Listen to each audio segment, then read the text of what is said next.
Bonsoir. Merci d'avoir accepté cette interview pour France 24 et RFI. Nous sommes en direct de la résidence de l'ambassadeur de France à Abidjan, en Côte d'Ivoire, où se tient le 5e sommet Afrique-Europe. Vous serez interrogé également par Christophe Boisbouvier de RFI. Et par Roselyne Fèvre de France 24. Donc, Monsieur le Président, vous avez qualifié la vente aux enchères de migrants africains en Libye de crime contre l'humanité. Vous avez proposé une initiative euro-africaine pour frapper les organisations criminelles et puis les réseaux de passeurs. Concrètement, vous allez faire comment? Alors, je sais que vous avez une réunion qui va se passer cette nuit. Est-ce que vous plaidez, vous, une intervention armée en Libye, à la fois pour démanteler les réseaux de passeurs et à la fois aussi pour rapatrier dans les pays ces migrants qui sont pris au piège là-bas? Écoutez, ce qui se passe en Libye, je l'ai en effet condamné avec la plus grande force, c'est un crime contre l'humanité, ce qui se passe. C'est de la traite d'êtres humains, c'est qualifié juridiquement, et nous devons évidemment non seulement dénoncer, mais agir. Agir de plusieurs façons. La première, c'est en nous attaquant collectivement à ces réseaux de passeurs. Ces réseaux de passeurs, ils opèrent en Afrique. Et ils opèrent de la bande sahélo-saharienne jusqu'aux confins de la Libye, avec des connexions qui leur permettent ensuite de faire traverser la Méditerranée. Avec des femmes et des hommes qui viennent bien souvent d'Afrique de l'Ouest et qui vont passer des mois, voire des années, en situation d'esclaves sur place. Ce que nous allons faire ce soir, dès après notre entretien, en nous réunissant avec l'Union européenne, l'Union africaine, la plupart des pays concernés dans le voisinage de la Libye, le président Sarraj et plusieurs Européens, en particulier la chancelière Merkel et le premier président du Conseil, Gentiloni. C'est une initiative visante à lancer des actions concrètes, militaires et policières sur le terrain pour remonter ces filières. Militaire armée, donc une armée. Il ne s'agit pas aujourd'hui de dire qu'on va déclarer la guerre. Il y a un État qui est en transition politique, la Libye, c'est pour ça que le président Sarraj est là. Il y a une vraie action qui est conduite sur le terrain par le président Sarraj et le maréchal Haftar. Mais il y a une action policière renforcée que nous devons conduire pour démanteler ces réseaux. Nous allons le faire. Ce que je souhaite aussi que nous puissions faire, c'est procéder à des sanctions dans le cadre de l'ONU contre ces passeurs. Aujourd'hui, nous pouvons commencer à les identifier. Il faut procéder à des sanctions individuelles, financières, mais aussi de contraintes physiques, et pouvoir agir. Et nous verrons, et les juger, bien évidemment. Et nous verrons ensuite s'il faut aller au-delà. Je souhaite en tout cas que cette action soit menée dans un cadre, celui que j'ai défini hier à Ouagadougou, Union africaine, Union européenne. Et c'est vraiment ce partenariat que nous devons avoir. Ça, c'est la lutte contre les passeurs, parce qu'on ne peut pas continuer à voir ce phénomène juste en le dénonçant et sans rien faire. Ensuite, parce que ces passeurs sont profondément liés à de nombreux réseaux terroristes et alimentent, parfois financent, parfois sont les mêmes que ceux qui nous font la guerre et chaque jour font des morts dans la bande sahélo-saharienne. Ensuite, il nous faut ramener les femmes et les hommes qui ont le droit à la protection asilaire. C'est ce que nous avons décidé le 28 août dernier à Paris. Les missions de l'OFPRA en lien avec le HCR se sont déjà tenues au Tchad et au Niger. Et nous allons continuer à procéder aux identifications en amont de la Libye pour protéger les femmes et les hommes qui ont droit à l'asile et à notre protection et les ramener en leur évitant ce passage par la Libye et la Méditerranée. Enfin, ce que nous souhaitons faire en lien avec l'Office international des migrations et justement les Nations Unies, puisque c'est une instance des Nations Unies, c'est faciliter le retour des Africains qui sont aujourd'hui dans les camps en Libye vers leur pays d'origine, qui sont bien souvent des Africains et des Africaines qui n'ont aucune chance d'avoir l'asile et qui peuvent revenir dans le pays. Il y a déjà des pays qui ont commencé à mener ce travail et nous allons aider donc l'Office international des migrations en ce sens. Autre grand défi sur le continent, la démocratie. Elle est en recul dans beaucoup de régions. Hier, à Ouagadougou, vous avez souligné le fait que dans beaucoup de pays africains, eh bien, le combat de la démocratie n'est toujours pas gagné. À quel pays vous pensiez? Peut-être à des pays d'Afrique centrale comme le Gabon, le Congo-Brazzaville, le Congo-Kinshasa. Je crois que vous avez vu le président angolais, João Lourenço, cet après-midi. Peut-être en avez-vous parlé? Nous en avons parlé. Moi, je suis toujours à la fois très vigilant sur ce sujet et en même temps très précautionneux, parce que expliquer depuis Paris ce que doivent être les systèmes de gouvernance, le respect de la pluralité en donnant des leçons, c'est un peu ce avec quoi nous devons terminer. Ça a souvent peu d'efficacité. Donc moi je souhaite que l'Union africaine soit justement la plateforme qui permette aussi de porter cela avec beaucoup plus de vigueur. Et donc, vous ne me voyez jamais souligner l'importance du problème. J'ai fait le choix d'aller, dans ma première tournée africaine, et de prononcer un discours important dans une université, d'aller au Burkina Faso, parce que c'est justement un pays qui a fait le choix de la démocratie, d'élections libres, qui fait le choix du pluralisme avec une expression très libre, comme on l'a vu hier. Il y a, on le sait bien, de nombreux pays aujourd'hui où le pluralisme est parfois remis en cause, où le sujet de l'alternance politique n'est pas une évidence, et je pense qu'il faut que les États africains se saisissent du sujet. Ça n'est pas au président de la République française d'aller expliquer à tel ou tel endroit, tu ne dois pas faire comme ça ou pas faire comme si. Oui, mais tout de même, au Congo-Kinshasa, ça fait déjà 1 an que le président a terminé son mandat, c'est encore repoussé à l'année prochaine. Je vous confirme que nous avons eu des interactions. Je veux que ce soit efficace. Je ne vais pas donner des leçons sur RFI et France 24 un soir pour me faire plaisir ou faire plaisir à nos auditeurs. Donc, j'ai conduit plusieurs démarches pour demander au président de procéder aux élections, comme il s'y était engagé et comme c'était prévu. Et j'ai eu plusieurs contacts, en particulier celui que vous avez évoqué aujourd'hui avec beaucoup de sagacité, comme avec l'Union africaine, le président actuel comme le président à venir, pour qu'une discussion dans le cadre de l'Union africaine, qui je pense est le bon forum, puisse se tenir afin que nous ayons en 2018 des élections dans le cadre constitutionnellement prévu. Vous parliez de ces alternances difficiles qui n'existent pas. Au Togo, il n'y en a jamais eu. Et c'est la même famille qui gouverne depuis 50 ans. Est-ce que vous trouvez ça normal? Je souhaite surtout que le peuple togolais puisse s'exprimer librement et donc que le cadre du pluralisme soit là aussi respecté, que les oppositions puissent faire valoir leurs arguments. C'est d'ailleurs en ce sens que le président de l'Union africaine, Alpha Condé, a réuni la semaine dernière les oppositions togolaises à Paris et a pu porter un message très clair en ce sens. Je l'encourage. Et je pense qu'il est important, en effet, que dans ce pays, comme dans quelques autres, il puisse y avoir un cadre électoral dans lequel les oppositions puissent s'exprimer, aller devant les urnes, avec un processus électoral qui doit faire l'objet d'un contrôle, d'une vérification pour s'assurer de sa sincérité, comme ça a été d'ailleurs le cas au Burkina Faso, et permettre soit une confirmation démocratique, soit une alternance. Je n'ai pas, moi, à en préjuger. Je pense par contre que la conservation longue du pouvoir, sans processus électoraux, sans cadre du pluralisme, n'est pas une bonne chose. Mais elle n'est pas une bonne chose d'abord pour celles et ceux qui vivent dans ces pays, parce qu'elle ne garantit pas, justement, le respect des droits fondamentaux et des libertés individuelles et d'une bonne gouvernance pour le pays. Alors beaucoup de présidents de la République avaient promis une rupture avec la France-Afrique. Alors il y a une forte présence militaire en Afrique, il y a des intérêts bien évidemment économiques. Vous êtes ici, vous, sur ce continent, ça fait la 4e fois, je crois que vous venez, depuis 6 mois. Vous dites la France n'a plus de politique africaine, beaucoup ne vous ont pas cru. Je comprends parce qu'il y a une défiance qui s'est installée, vous savez. J'étais tout à l'heure au sommet Union européenne, Union africaine, on était là, on écoutait d'abord des jeunes, et puis chacun faisait son discours en disant c'est formidable. J'aurais dit mais les gens ne nous croient plus, parce qu'une défiance s'est installée à l'égard de l'Union européenne et à l'égard de la France, il faut bien le dire.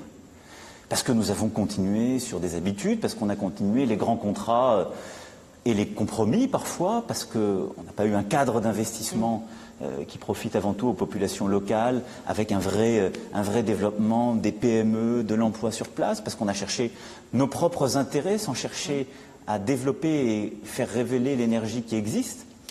Donc je sais toutes les erreurs du passé, je sais aussi les belles choses qui ont été faites dans le passé. Vous savez, faut pas. La France a fait des grandes choses. Il y a des rémanescences. La France a fait des grandes choses. Je parlais par exemple de la santé. Ce qu'a fait le président Chirac en matière de santé sur le continent africain est une grande chose. Et il faut la saluer parce qu'on a fait avancer la lutte contre les pandémies. Donc moi j'ai une approche très décomplexée. Et je leur ai dit hier, et je l'assume d'un point de vue générationnel, 70% de ce continent, c'est la jeunesse. Il faut qu'elle sorte... Vous êtes sur le même terrain qu'eux, finalement. Mais oui, parce que d'ailleurs, je leur ai dit, j'ai fait exprès d'aller au Burkina Faso, parce que nous restions... mon ami, vous disiez oui, mon ami. Mais parce que cette génération, le visage de l'Afrique aujourd'hui n'est pas totalement celui de ses dirigeants. Dans beaucoup d'endroits, les dirigeants appartiennent à une génération qui a connu la décolonisation et ses traumatismes. Mais 70% de l'Afrique, c'est la jeunesse. Cette jeunesse n'a jamais connu la colonisation. Donc si nous l'entretenons dans un discours, les uns paternalistes, les autres anticolonialistes, complètement factices, nous nous enlisons dans les problèmes du passé. Et hier, j'avais une jeunesse, je lui ai dit, qui était dans un discours post-sankariste en quelque sorte. Elle m'interpellait comme François Mitterrand était interpellé il y a 31 ans, ce qui était le dernier déplacement d'un président français au Burkina Faso. Et donc il faut changer ce logiciel. Le changer, c'est faire quoi? C'est regarder que cette jeunesse, on peut réussir à la faire bouger par plus d'innovation, on peut réussir à la faire bouger sur ce ciment culturel, linguistique sur lequel j'insistais hier, par le sport. C'est aussi reconnaître que quand on parle d'Afrique, on parle à la fois d'un continent, c'est ce que j'ai dit hier, avec sa diversité, avec ses 54 pays, et plus de blocs régionaux dans lesquels nous nous étions enlisés. Et on parle aussi de nous. Parce que quand on parle de l'Afrique, et vous le savez très bien, à travers aussi une partie de vos téléspectateurs et vos auditeurs, on parle de Françaises et de Français nés là-bas, on parle de binationaux, on parle des diasporas, et donc on parle de quelque chose qui nous touche. Et ce traumatisme qu'il y a entre nos deux continents, entre notre pays et ce continent, ces blocages multiples, ces complexes qui, à mon avis, sont parfois hors d'âge, c'est aussi ce qui nous bloque dans le pays. Alors justement, certains hommes politiques français, en France, notamment dans l'opposition, vous reprochent d'avoir eu une attitude arrogante, désinvolte, avec le président du Burkina, lorsque vous étiez effectivement dans cet amphithéâtre où ça vivait beaucoup, vous aviez des questions qui n'étaient pas filtrées, où vraiment il y avait un échange, vous avez fait de l'humour, etc. Et à un moment, le président burkinabé est parti, pour une pause technique visiblement, et à ce moment-là, vous avez dit il est parti réparer la clim, et c'était justement une question sur l'électricité, et certains ont trouvé ça raciste, voilà,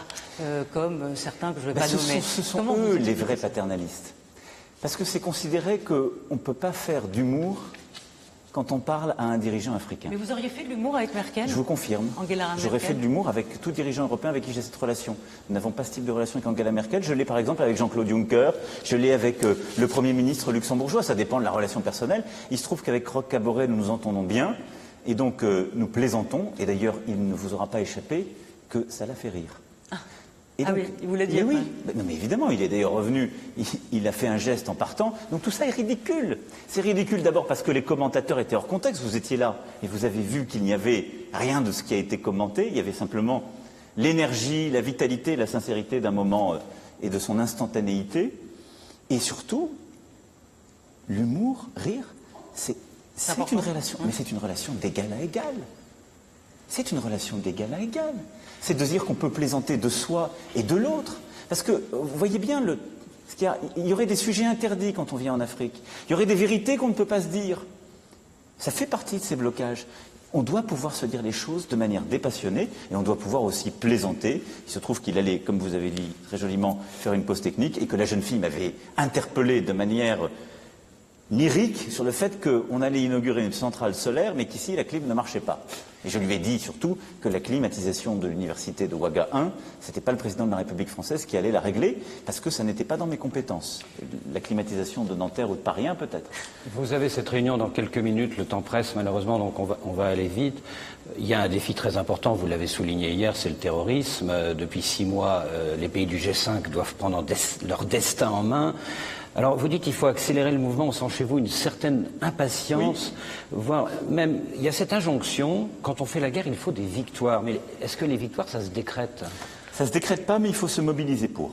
Ce que je constate, c'est qu'aujourd'hui, il y a eu des défaites de certains de nos alliés dans la région, avec des coups durs subis par l'armée américaine qui intervenait en lien avec l'armée nigérienne. Il y a des saillies encore de nos opposants terroristes, dans le nord du Burkina il y a 2 jours, et nous n'arrivons pas à éradiquer véritablement ces groupements. Moi je constate que l'opération Barkhane est là, elle dure, elle est installée, avec plus de 4000 hommes, et que le G5 que nous avons lancé, les forces G5 Sahel que nous avons installées en juillet dernier à Bamako, s'organisent, mais pas assez vite. Et donc, je le dis, je mettrai toute l'énergie française, et je l'ai encore précisé hier avec le président Kaboré, je vais en reparler tout à l'heure avec les 4 présidents présents du G5 Sahel ici à Abidjan. Nous sommes, nous, au rendez-vous de toutes les coopérations bilatérales décidées. J'ai obtenu qu'il y ait de nouveaux financeurs. J'appelle à ce que l'Union européenne, les pays européens financent cette initiative. Mais on a besoin d'avoir des armées africaines qui viennent au contact, qui dans les zones frontalières un peu abandonnées parce qu'elles sont plus loin des zones de conflit premières, on renforce la présence militaire. Et il est clair que le centre Mali aujourd'hui nécessite une présence forte, que la frontière Mali-Niger, Burkina nécessite une présence forte, ce qui est ce fuseau médian du G5 Sahel, et que je souhaite là que nous puissions gagner face à ces terroristes qui aujourd'hui sont encore en train de semer la terreur et qui s'installent et qui installent avec eux un mouvement d'obscurantisme qui fragilise les États. Ce qu'il faut voir, c'est que si nous n'arrivons pas à les éradiquer, ils vont continuer à fragiliser les équilibres politiques dans les différents États du Niger. Donc oui, je suis très volontariste, je m'engage, l'armée française s'engage, mais il est essentiel que nous gagnions cette bataille. Monsieur le Président, vous venez de confirmer que Paris accueillera l'an prochain une conférence internationale contre l'argent du terrorisme. Oui. Il y a 3 mois, vous accusiez l'Arabie Saoudite et le Qatar, c'était dans le point, de financer les groupements qui contribuent au terrorisme. Aujourd'hui, vous saluez la nouvelle politique du prince héritier MBS qui veut fermer des fondations extrémistes. On a l'impression que cette promesse-là, il l'a déjà faite à vos prédécesseurs. Eh bien, écoutez, il ne l'a jamais faite publiquement. Quand je me suis rendu à Riyad, nous avons échangé. Il s'est engagé. Et il s'est engagé à ce qu'on puisse lui fournir d'ailleurs une liste et à ce qu'il cesse les financements. Donc c'est simple, moi je le crois. Vous croyez? Je le crois, mais je vais le vérifier. Et donc la confiance, elle se crée par les résultats. De la même façon que la jeunesse africaine veut les résultats pour croire au discours que j'ai tenu hier, et c'est légitime. Et j'ai pris des engagements, moi j'ai la liste, vous savez, de mes engagements d'hier, je me suis fait faire la petite liste, et j'en suivrai chacun. Et ils pourront me dire, nous n'avons pas confiance en vous parce que vous n'avez pas fait ceci ou cela. Donc, j'ai demandé aux dirigeants qui se plaignent de ces financements, qu'ils viennent de tel ou tel pays, de me donner la liste. Je la donne pour ce qui nous concerne. Et nous allons, mois après mois, nous assurer de cela. J'ai demandé la même chose au Qatar, à la Turquie, à l'Iran. Le Qatar, où vous allez aller? Où je vais la semaine prochaine, idem. Parce que et l'Iran, vous allez y aller? J'irai, comme je l'ai dit, en Iran en temps voulu. Il faut préparer ce déplacement. Non, mais parce qu'il faut préparer cette date, il faut la préparer avec nos partenaires, mais dans un cadre qui est celui que j'ai donné, c'est-à-dire l'Iran n'est pas un partenaire, mais nous avons une relation qui est structurée à travers un accord sur le nucléaire. Il faut le compléter par une discussion et un accord structuré sur l'activité balistique et une discussion stratégique sur la place de l'Iran dans la région pour lutter contre, objectivement aujourd'hui, des actions de déstabilisation menées dans plusieurs pays. Mais moi, je crois aux engagements qui sont pris, parce que je veux pouvoir les mettre sur le papier, les suivre et les évaluer. Je constate en tout cas que dans les discussions que nous avons eues, dans les engagements qu'ils sont prêts à prendre, il y a un changement de ton, et c'est une première, qu'ils sont prêts à venir à ce sommet à Paris de lutte contre le financement des groupements terroristes, et que nous aurons derrière des engagements concrets. Moi, je ne crois qu'au concret. Une dernière question, ultime, au sujet du drame qui a frappé RFI. C'était il y a 4 ans. Nos envoyés spéciaux Ghislaine Dupont et Claude Verlon ont été assassinés à Kidal. Il reste beaucoup de zones d'ombre. Plusieurs suspects ont été éliminés par l'armée française. D'autres se cachent derrière la frontière algérienne. Est-ce que ça veut dire que les criminels ne seront jamais capturés, jamais jugés? Non. D'abord, vous avez raison de rappeler ces 2 voix qui nous manquent. Et vos collègues qui ont payé le prix de ce terrorisme et de ces groupements extrémistes qui sévissent dans la région. Et nos pensées continuent à aller bien évidemment à leurs familles, à leurs proches. Le ministre des Affaires étrangères les a revus pour expliquer aujourd'hui ce que nous sommes en train de faire. Il y a eu plusieurs opérations qui, en effet, parce que ce sont des extrémistes, parce qu'ils vont jusqu'à la mort, ont conduit à la neutralisation, comme on dit, de plusieurs de ceux qui les avaient pris en otage et exécutés. Nous continuons la recherche active. Je veux ici vous dire que l'engagement de la France est entier. Nous les retrouverons et ils paieront. Et nous éluciderons tout ce qui doit être élucidé. Je veux ici m'engager très solennellement. La France met tout en œuvre pour que toute la vérité soit faite sur cette affaire. Et la France met tout en œuvre pour pouvoir capturer les autres commanditaires de ces crimes. Mais cela se cache avec ceux que j'évoquais tout à l'heure, ces terroristes qui vont aux confins du Sahel se cacher et mener des razzias, mener des attaques contre les populations civiles, contre les journalistes, contre parfois les élus des pays du Sahel, pour les déstabiliser, pour lutter contre la liberté, pour éradiquer nos valeurs. C'est ce combat que nous menons dans le Sahel. Le Sahel doit redevenir cette région où l'Afrique respire en quelque sorte, cette région qui lie plusieurs Afriques et non pas cette route de la nécessité, de la haine et de la terreur qu'elle est en train de devenir. Et nous avons collectivement une immense responsabilité pour cela. Monsieur le Président, merci d'avoir accordé cette grande interview de politique étrangère à On aurait aimé avoir un peu plus de temps, mais vous êtes pressé. Donc mais je vais devoir continuer à œuvrer. Mais je avec vous Madame promets, Merkel, avec voilà, l'ensemble de mes collègues européens, africains, l'Union européenne et l'Union africaine sur la Libye. Mais je m'engage à ce que nous poursuivions cet échange dans un autre cadre. Nous avons beaucoup de choses encore à évoquer, de la Corée du Nord au Liban, en passant la par Corée, peut-être un mot. d'autres Juste géographies. la Corée, vous condamnez le missile? Bien évidemment, je condamne un nouveau le tir qui a été fait hier avec la plus grande force et maintenant nous devons accroître les sanctions et je compte beaucoup en particulier sur la Chine et la Russie pour prendre les sanctions les plus difficiles et les plus efficaces sur la Corée. Merci. Merci à vous. Merci, Au nom de Monsieur France le Président. 24 et de RFI. Merci à vous. Merci beaucoup. Merci. Voilà, et c'est donc un peu plus de 20 minutes d'entretien que vous venez de suivre en direct.